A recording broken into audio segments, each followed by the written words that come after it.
The cabin was small. The fire was low. But the table was set for two. Samuel Hartwell watched his daughter across the worn wood, her spoon scraping the bottom of her bowl. 7 years old, all elbows and earnest eyes. The stew had been thin tonight potatoes stretched with water, a bit of salt pork for flavor. Not much, but honest. Through the window, lamplight glowed from distant homes across the valley. Sunday suppers, families gathering after church, voices carrying on the November wind, laughter he could almost hear if he let himself listen. He didn't. Papa Rosie set down her spoon, careful as always not to clatter it. "Why don't folks come here?" Samuel's hand stilled on his own bowl. The question hung in the cold air between them, simple and devastating as only a child's truth could be. "We manage fine, just the two of us." His voice came out rougher than he intended. "Don't need a crowd to make a home." Rosie nodded, but her eyes drifted to the window, to the lights, to the world beyond their threshold that never crossed it. After supper, she sat by the fire with her drawing paper precious sheets he'd traded work for at the general store. Her pencil moved in careful strokes, creating a house with smoke curling from the chimney, stick figures holding hands in front of it. More figures than two. Samuel stood at the door, one hand on the frame. The latch hung loose, never locked, never barred. Open, if anyone cared to knock. No one ever did. 3 years since Mary died. 3 years of managing alone, keeping Rosie fed and clothed and safe. 3 years of watching other families gather while his table stayed set for two. A man's pride was a strange thing. It kept you upright when the world wanted you bent. It kept you working when your body begged for rest. But it also kept you alone, standing at an open door no one walked through. Papa Rosie looked up from her drawing. "Our door's always open. Right, like you said. That's right, sweetheart." He managed a smile for her. "Even if nobody comes through it," she returned to her drawing. Satisfied, Samuel looked out at the darkness, at the distant lights, at the space between. Tomorrow he'd work. Tomorrow he'd manage. Tomorrow would be the same. He closed the door gently, the soft click echoing in the small room. The fire burned lower. Rosie hummed while she drew. The cabin held just the two of them, as it always had, as he feared it always would. The churchyard filled with voices after the service, families clustering in the weak November sun. Samuel stood at the edge with Rosie's hand in his, waiting for the polite moment they could leave. 3 years of Sundays like this, present but apart, seen but not quite belonging. Rosie shifted beside him, her 2 small shoes pinching. He'd let out the seams in her dress twice already, his clumsy stitching visible in the daylight. Next month he'd need to find work that paid more than day wages. Next month. Always next month. "Papa, I dropped—" Rosie's voice cut off as her handkerchief fluttered to the ground. A woman knelt to retrieve it before Samuel could move. Grace Porter, the seamstress widow. He knew her by sight, attended church regular, kept to herself mostly, nodded politely when their paths crossed at the mercantile. "Here you are, sweetheart." Grace held out the faded blue cloth, her smile reaching her eyes. "That's pretty embroidery on the corner." "Mama made it." Rosie took it carefully, reverently. "Before—" Grace's expression softened with understanding. She rose, meeting Samuel's eyes for the first time with real attention. Her gaze took in his carefully brushed Sunday coat, worn thin at the elbows, Rosie's mended dress, the space around them that others didn't cross. "Mr. Hartwell." She acknowledged him with quiet dignity. "A child that polite and a father that careful you're raising her right." The words caught him off guard. Heat crept up his neck. "I do what I can, ma'am." "I'm sure you do." Grace hesitated, then spoke with the careful tone of someone extending a rope to a drowning man. "I set my table for Sunday dinner today. There's always more than I can eat alone. You and your daughter would be welcome." The invitation hung in the air. Around them, other families laughed and talked. making their own Sunday plans. Samuel felt Rosie's hand tighten hopefully in his. Pride rose like bile. Show up empty-handed at a widow's table, confirm what everyone already knew, that he had nothing, could offer nothing, was nothing but a poor man barely keeping his head above water. We manage fine. Ma'am, the words came out stiff, formal, but I thank you kindly. Rosie's face fell. Grace saw it too, something flickering across her expression, not pity, but recognition. My table's set for more than just me most days, she said quietly. Loneliness don't improve with company kept away. Then she nodded once and moved toward her wagon, leaving Samuel standing there with his daughter's disappointment and his own shame tangled together like thorns, walking home. Rosie was silent for a long stretch. Then, can we go to Miss Grace's house sometime? Samuel's throat tightened. Maybe someday. Rosie. He knew he wouldn't. Couldn't arrive empty-handed. Couldn't show up with nothing to offer. Better alone than exposed. The cabin waited ahead, small and solitary against the gray sky. Their table for two. Their life kept carefully small, safely bounded by what little he could control. Maybe someday, but not today. The axe bit into wood with satisfying force. Samuel set another log on the stump, raised the blade, brought it down, split clean. Again. Wednesday afternoon, and the work kept his hands busy, kept his mind from circling the same worn thoughts. Sweat cooled on his back despite the November chill. The woodpile grew. Tomorrow he'd haul half of it to the boarding house, trade for next month's rent. The rest would see them through December if he was careful. If he was always careful. 3 years since he'd lost the farm. 3 years since he'd buried Mary and watched the bank take everything they'd built together. The shame of it still sat in his chest like a stone. A husband who couldn't protect his wife. A man who couldn't hold on to his own land. A father raising his daughter in a rented cabin on the edge of town where no one had to look at them too. Close. The axe came down harder. Mr. Hartwell. He turned, startled. Grace Porter stood at the edge of his yard, a shawl wrapped against the cold. Ma'am. He set down the axe, suddenly aware of his sweat-stained shirt, the rough state of his hands. Didn't hear you coming. You were making enough noise to wake the county. Her smile took any sting from the words. I came to ask a favor. If you're willing. Favor. The word made him wary. What kind of favor? My shed door's broken clean through. Hinges rusted. Wood rotted. I need someone who knows their way around a hammer. She met his eyes directly. I'll pay fair Sunday suppers for you and Rosie. 1 door, 4 meals. That's my offer. Behind Grace. He could see Rosie peeking out from the cabin door, hope written across her small face. His pride bucked like a green horse. Charity dressed up as work. Payment in meals instead of money because she knew he'd refuse outright cash. But Rosie's face, and the work was real, he could see that. Grace needed help, and he had the skills to give it.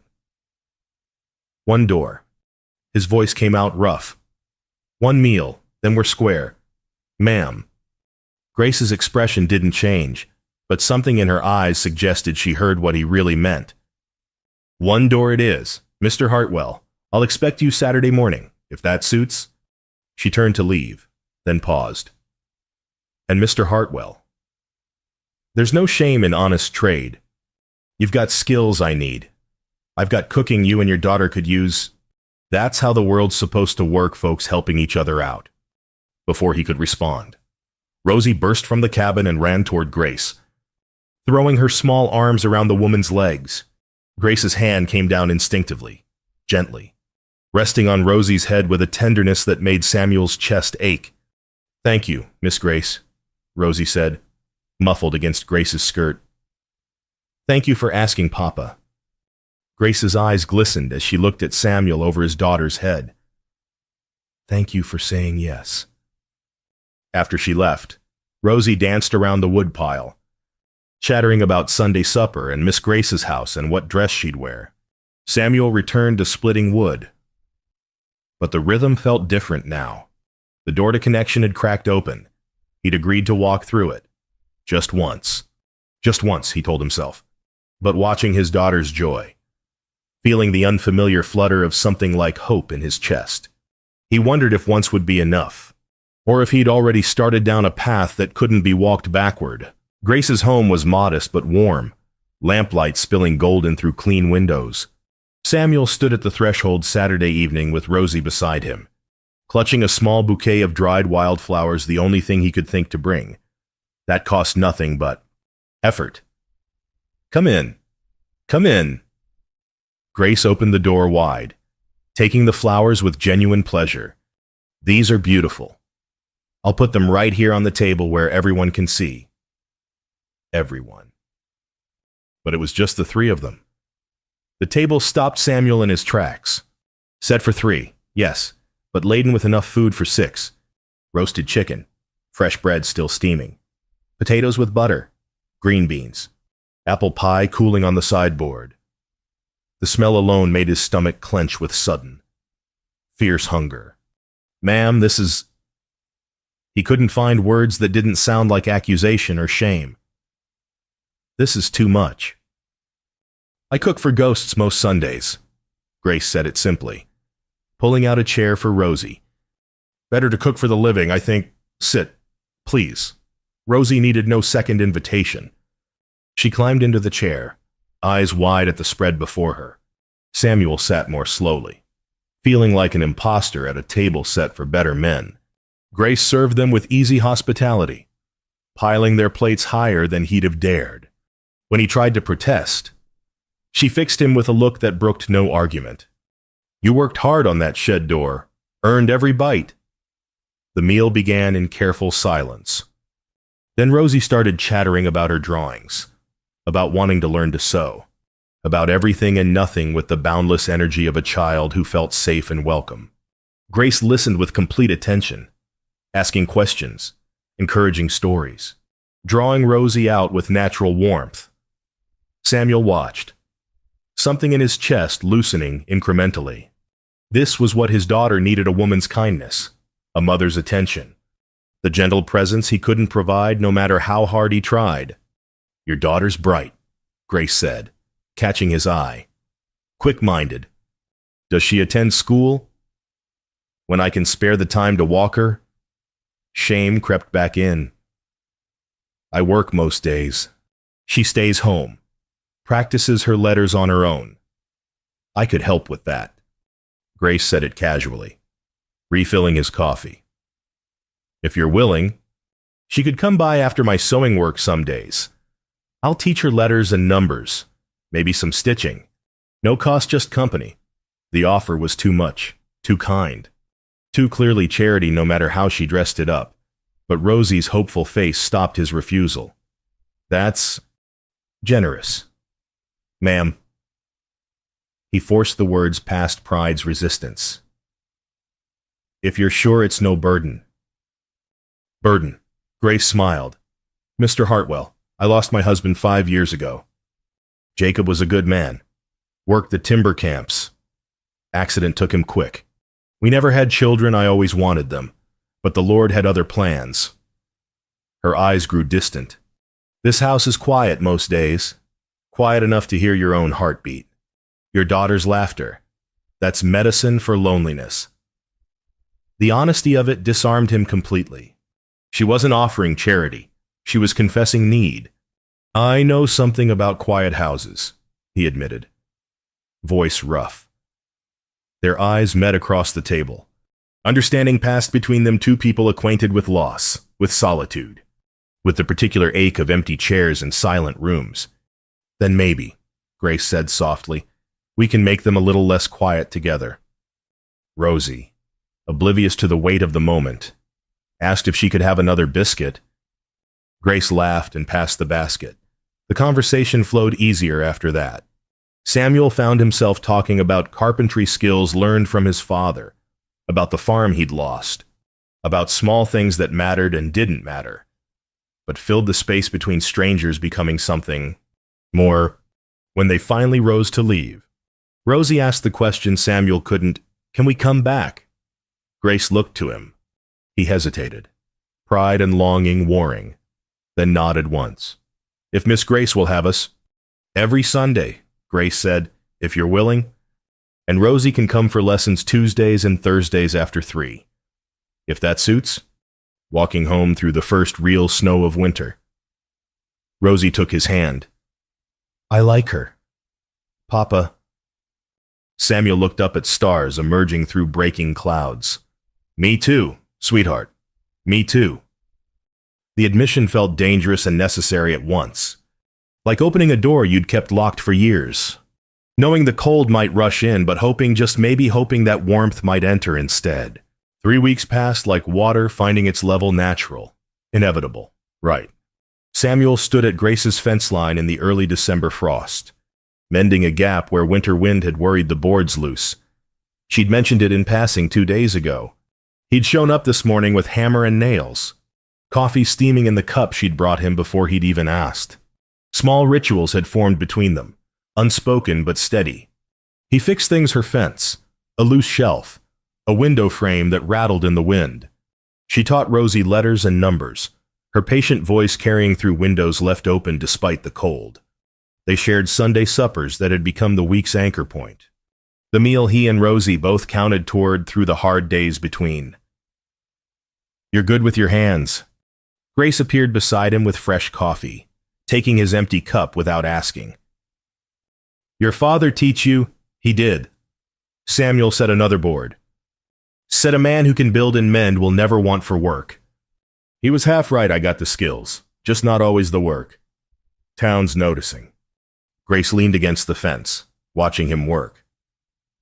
"Martha Doyle mentioned you at the Mercantile yesterday. Said it's good to see you coming around more. That Rosie's flourishing with the learning." Heat crept up Samuel's neck. "Folks talking about us." "In the best way." Grace's voice held amusement. "This is a small town, Samuel. People notice when a good man stops hiding in the shadows." The casual use of his given name still caught him off guard.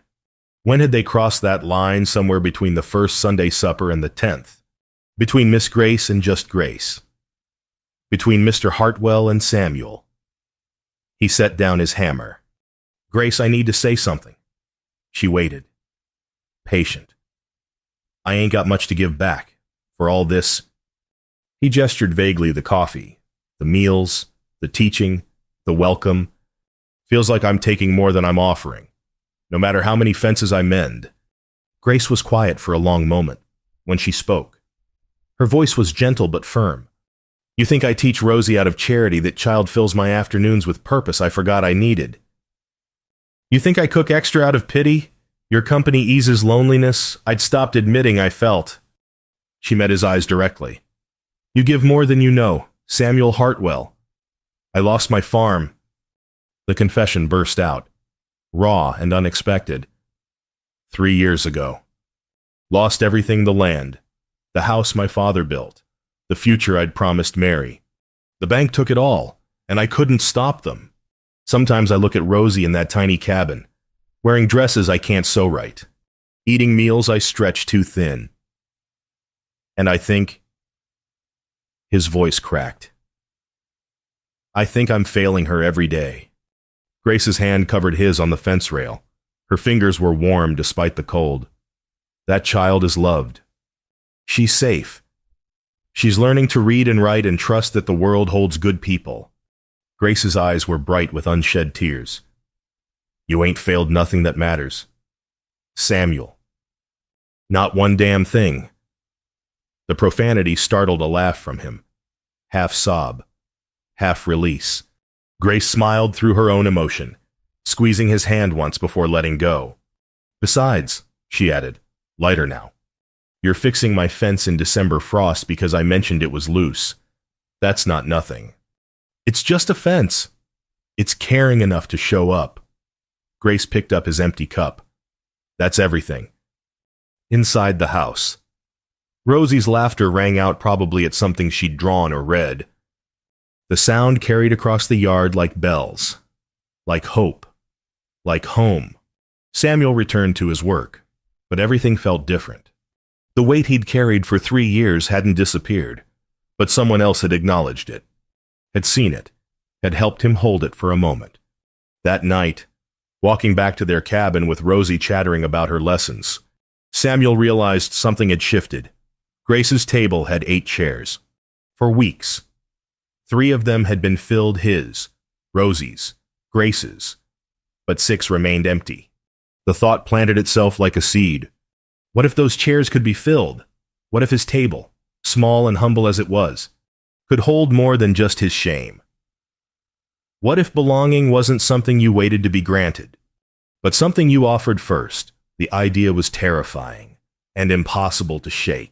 Grace poured coffee in her parlor while Rosie played with fabric scraps on the floor, creating elaborate patterns only a child's imagination could see. Mid-December evening, fire crackling warm, Christmas preparations beginning across town. Peace settled over the room like fresh snow, until Grace mentioned the community Thanksgiving dinner. "It's a town tradition," she explained, refilling Samuel's cup. "Sunday after next, at the church hall. Everyone brings something to share potluck style.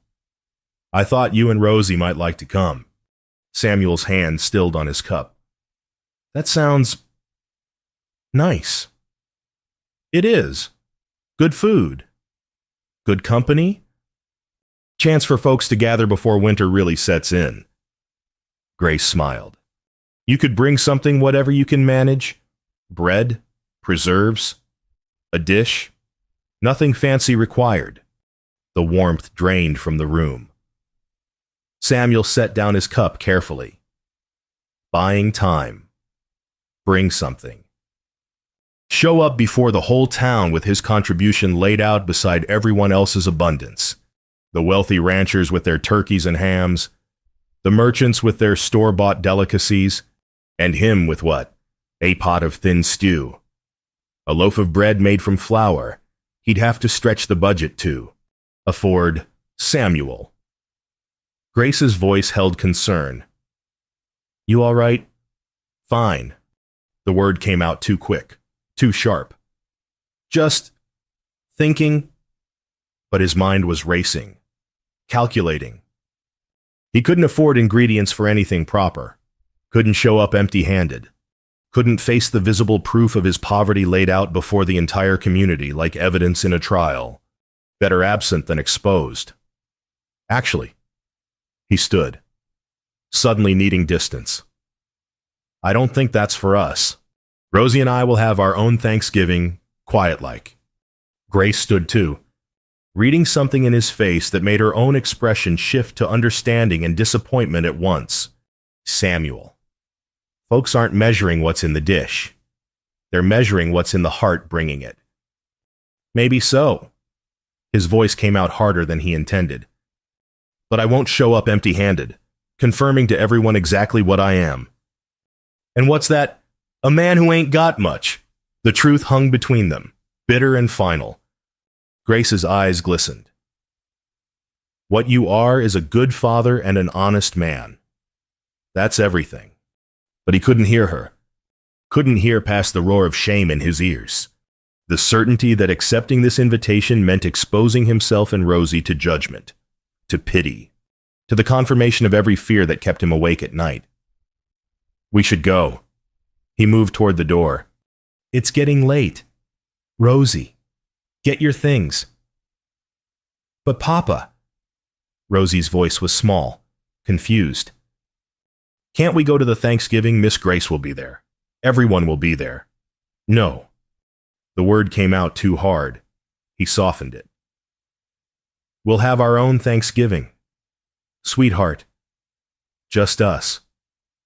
"That's better." Rosie's face crumpled. She didn't understand. Didn't understand that sometimes staying home was safer than being seen. That sometimes being alone was better than being exposed. Grace walked them to the door in heavy silence. As Samuel helped Rosie into her coat, Grace spoke quietly, meant only for him. "Pride's a poor coat in winter. Samuel. Keeps nobody warm." He had no answer for that. Just nodded once and left, his daughter's hand in his, the warmth of Grace's home falling away behind them like a dream he'd woken from too soon. That night, lying in his narrow bed listening to Rosie's breathing from her corner, Samuel stared at the ceiling and hated himself. She'd cried herself to sleep. His daughter, who asked for so little, had wanted one thing: to be part of the community gathering, to sit at the big tables with other families, to feel like she belonged somewhere beyond their table for two. And he'd said no, because of pride, because of fear, because keeping them hidden felt safer than letting them be seen. The door to connection he'd cracked open these past weeks slammed shut again, the old familiar lock sliding home. Tomorrow would be the same as yesterday. Their cabin, their isolation, their life kept small and bounded and safe. Safe from what a voice whispered in the dark. From love, from belonging. From the family you're both starving for. He had no answer. Just shame, cold and heavy as December snow, piling up against the door he'd closed again. Against the door he kept closing. Thanksgiving Day arrived cold and bright. Samuel cooked their meager meal with forced cheer potatoes, bread, weak gravy made from salt pork drippings. He'd splurged on candles, trying to make it festive. The cabin felt smaller than usual, the silence louder. Rosie picked at her food, subdued. None of her usual chatter, just the scrape of forks on plates, the crackle of fire, the weight of what wasn't being said. Is Miss Grace having Thanksgiving with everyone else? Her voice was so small. Samuel's throat tightened. I expect so. Why didn't we go? Papa? He had no good answer. His shame was a poor explanation for a child's loneliness. Sometimes it's better. Just the two of us. Oh. Rosie returned to pushing food around her plate. Okay. The single word broke something in him. Okay. His daughter accepting less because he'd taught her that's all they deserved. That's all he could provide. Evening came too early, darkness pressing against the windows. Samuel tried to read aloud from Rosie's primer, but the words felt hollow. She went to bed without asking for a second story. The cabin settled into silence. Samuel sat at the table, staring at the cold remains of their inadequate feast, hating himself with a ferocity that made his hands shake. The knock startled him so badly he knocked over his cup. Grace stood at the door with a large covered basket, cheeks flushed from cold, and something else emotion barely contained. May I come in? He stepped aside, wordless. She entered and began unpacking turkey. Rolls, pie, vegetables, enough food to feed them for days. Abundance from the community table, brought to their doorstep. Grace, you didn't need to. Thought you might like some warmth from town. She kept unpacking, not looking at him. When she finally did, her eyes blazed. You're a damn fool, Samuel Hartwell. The words hit like a slap. Deserved. I know. You think anyone at that dinner cared about the size of the dish, about who brought the fanciest pie or the biggest turkey? Grace's voice shook. We care about the people around the table. That's all. That's everything. I got nothing, Grace. The confession ripped from somewhere deep. Nothing to bring, nothing to offer folks, nothing to make me worth. Stop. She crossed to him, grabbed his shoulders, forced him to meet her eyes. You got a table. You got a door that opens. You got a heart that knows how to welcome. Even when you think you're unworthy. That's more than most men ever have. From the loft. Rosie's small voice. Papa always says our door's open. Even if nobody comes. Grace's eyes never left his. Then maybe it's time to invite somebody through it instead of waiting to be chosen. Maybe belonging starts with you, Samuel, not with permission from others. The truth of it pierced through every defense he'd built. He'd been waiting to be worthy, waiting to have enough, waiting for someone else to decide he was acceptable. But Grace hadn't waited for permission to welcome him. She'd offered first, risked first, opened her door and her table and her heart despite having every reason to protect herself. What if I invite them and they don't come? His voice cracked. What if they do? Grace's hands gentled on his shoulders. What if your table's been empty because you've been guarding it instead of sharing it? Rosie climbed down from the loft in her nightgown, crossing to stand beside them. Can we invite folks? Papa, please. Samuel looked at his daughter, 7 years old and brave enough to ask for what he was too, afraid to offer. Looked at Grace, a woman who'd lost her husband and chose courage over bitterness, opening over closing, love over fear. Looked at his table, small and humble and empty. I don't know how to do this, he admitted. Grace smiled through tears. Start with one invitation. See what happens. Rosie bounced on her toes. Can we? Papa. Can we really? A man who shares his last is wealthier than one who hoards his plenty. The old saying rose in his mind, and for the first time, he understood it. Wealth wasn't what you kept. It was what you were brave enough to give. Yeah, sweetheart. He pulled Rosie close, met Grace's eyes over his daughter's head. We can try. Tomorrow, Grace said firmly. You'll start inviting folks tomorrow, and I'll help you prepare. We'll cook together. Set your table together. You won't face this alone. The tightness in Samuel's chest loosened. Not alone. Maybe that was the point all along. Maybe belonging wasn't something you earned in isolation. Maybe it was something you built together, one invitation at a time. Saturday morning. Samuel stood before Martha Doyle's door with his hat in his hands.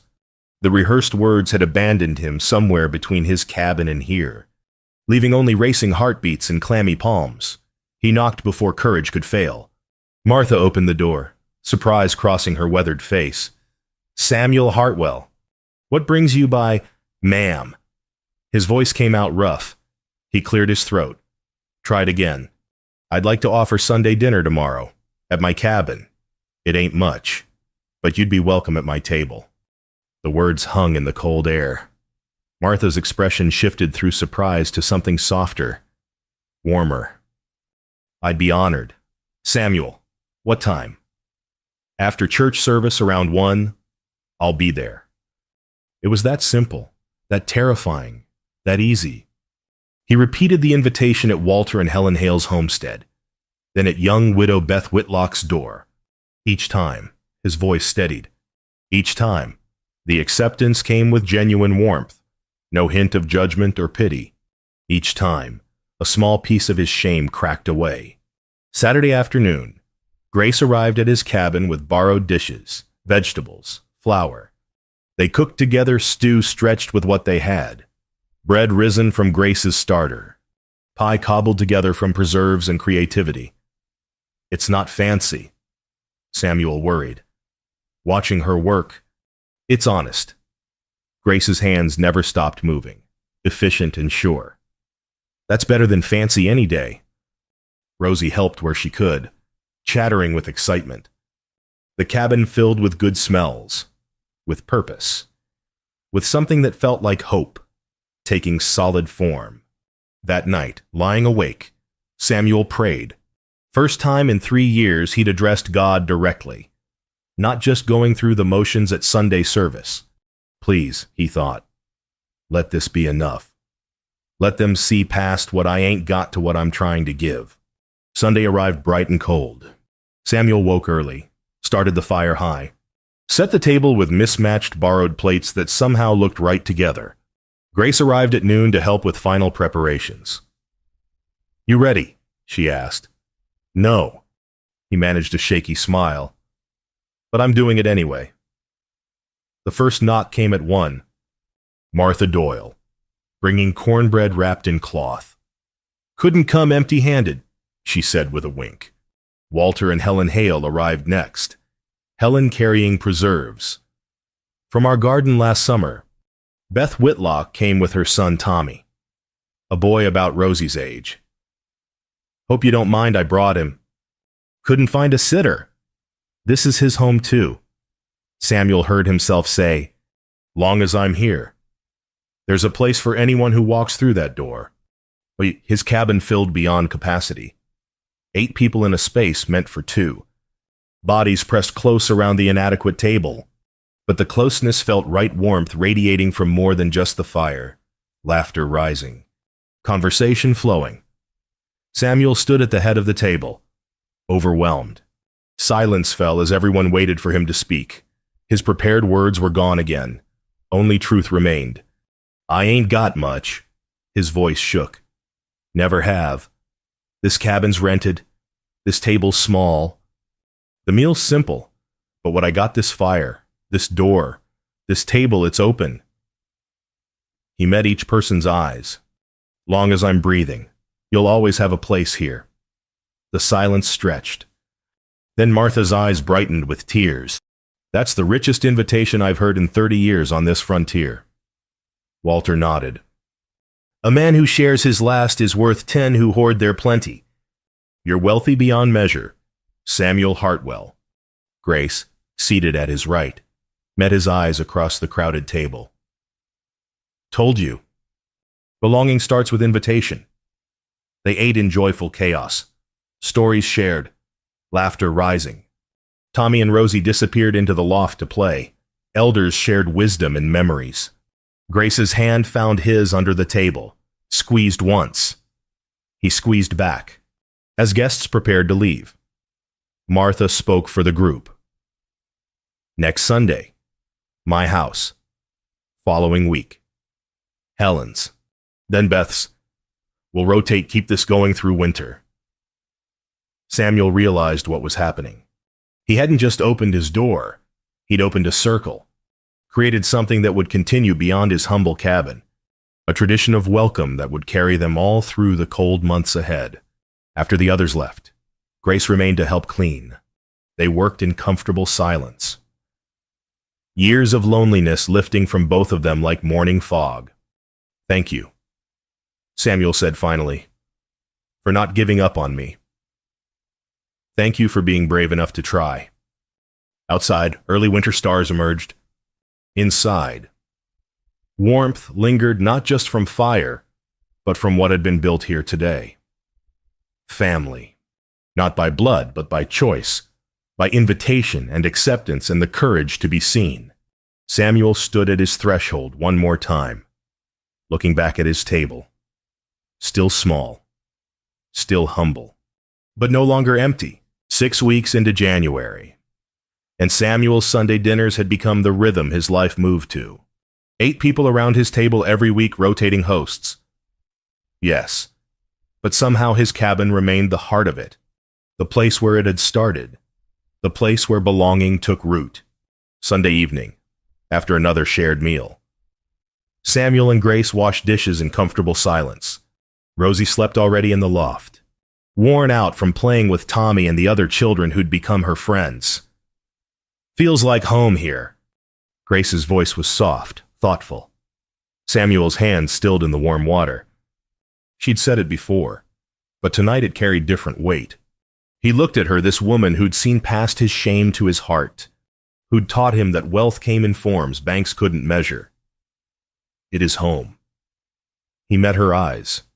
Long as you keep coming back. Her hand covered his in the basin, warm and steady and sure. I'm not going anywhere. The words held promise beyond Sunday dinners, beyond friendship. Even, they stood at the edge of something both had thought lost forever, the possibility of partnership, of love rebuilt from ruins, of 2 broken families becoming one whole. Samuel thought of Mary sometimes still. Grief no longer sharp but gentle. Memory honored without drowning in it. She'd want this for him. For Rosie. Would want them to find joy again. To build new love without forgetting what came before. Grace. Not yet. She squeezed his hand. But soon, when you're ready, when we're both sure. He nodded, grateful for her wisdom. For time to let this grow at its own pace. They'd both lost spouses. Both learned that love couldn't be rushed or forced, only tended and trusted. They finished dishes in peaceful silence. Years of loneliness transformed into quiet contentment. Later, after Grace left for the evening, Samuel stood at his threshold in the cold January night. His table was already set for next Sunday 8 places, 8 borrowed plates, 8 chairs that would be filled with family. Not the family he was born to, not even the family he'd built with Mary, but family nonetheless, chosen, invited, welcomed, built on foundation of courage and vulnerability and grace. Grace in both senses, the woman and the gift. Rosie appeared at his side in her nightgown, slipping her small hand into his. "Papa, are we rich now?" He considered the question seriously. The cabin was still rented. He still worked day labor, still mended his daughter's dresses with clumsy stitches, but 8 people would sit at his table tomorrow. Grace's lamplight was visible through the trees, steady as a promise. His daughter was learning and laughing and surrounded by people who loved her, in all the ways that matter. "Yeah." He pulled her close. "We are." She rested her head against his side. "Good. I like being rich." He smiled, looking out at the town where lamplight glowed in other homes, where Martha was probably preparing for next week's dinner, where Beth was tucking Tommy into bed, where Walter and Helen sat by their fire, grateful for community in their elder years, all of them connected now by invitation, by welcome, by the simple truth that home wasn't built with walls and roofs. It was built with open doors and full tables and hearts brave enough to say you belong here. Grace's figure appeared through the darkness, lamplight in hand, walking back toward his cabin for their new Monday evening tradition coffee and conversation after her. Sewing work finished. Rosie waved. Grace waved back. "Papa!" Rosie tugged his hand. "Can we leave the door open, even in the cold?" Samuel looked at his daughter, at Grace approaching, at the table behind them set and ready for tomorrow's gathering. The cabin was small, the fire was low, but the door stood open. "Yeah, sweetheart." His voice was steady with peace he'd earned through fear-faced and pride surrendered. "The door stays open. That's what home means." Grace stepped across the threshold, brushing snow from her shoulders. Lamplight cast gold across all 3 of them. Outside, winter pressed close. Inside, warmth radiated not from the fire alone, but from what they'd built together, from what they would keep building, one meal at a time, one invitation at a time, one act of courage at a time. The door stayed open, and the table, small and humble and imperfect, was set for 8. Always 8. Always room for one more.